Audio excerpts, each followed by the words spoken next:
नमस्कार, मैं श्याम सिंह।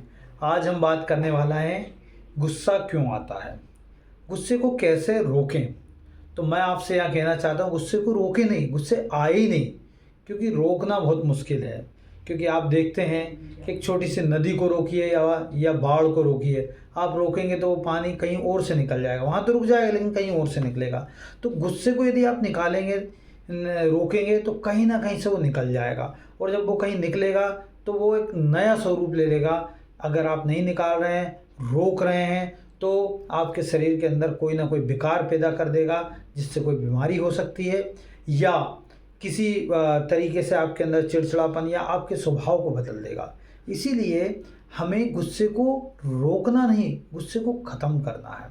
तो सबसे पहली बात तो हम ये जान लें गुस्सा क्यों आता है। गुस्सा आने का सबसे बड़ा कारण हमारी मन की स्थिति है। हम स्वीकारते नहीं हैं, हम किसी भी परिस्थिति को स्वीकारना नहीं चाहते। हम चाहते हैं हमारे अनुसार दुनिया चले, हमारे अनुसार लोग चले, हमारे अनुसार परिस्थितियां बदलती रहें, लोग हमारे अनुसार सोचें। हम लोगों से अपेक्षाएं करते हैं कि जो मैं कहूँ लोग वैसा करें।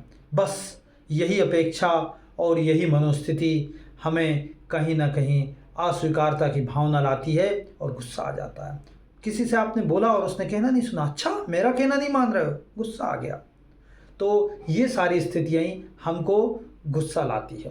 तो इन मनोस्थितियों से को परिवर्तित करने के लिए हमें बहुत गहराई में सोचना होगा कि हम ऐसा क्यों सोचते हो, हम ऐसा क्यों करते हैं कि कोई कहे और हमारी बात माने। ज़रूरी तो नहीं है कि हम भी सभी की बात मानते हैं, और ज़रूरी भी नहीं कि सभी लोग हमारी बात मानें।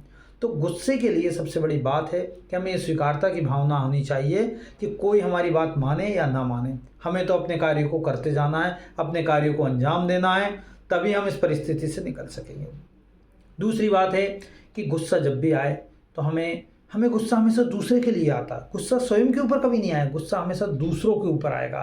तो इसीलिए जब भी आपको गुस्सा दूसरे पे आते हैं तो ध्यान अपने पे ले आइए। अपने पे ध्यान लेने के लिए आपने देखा होगा, अगर हम किसी को टोकते हैं कि अरे तुम्हें गुस्सा आ रहा है, तो फट से उसका गुस्सा चला जाता है, क्योंकि उसका ध्यान अपने पे लौट आया।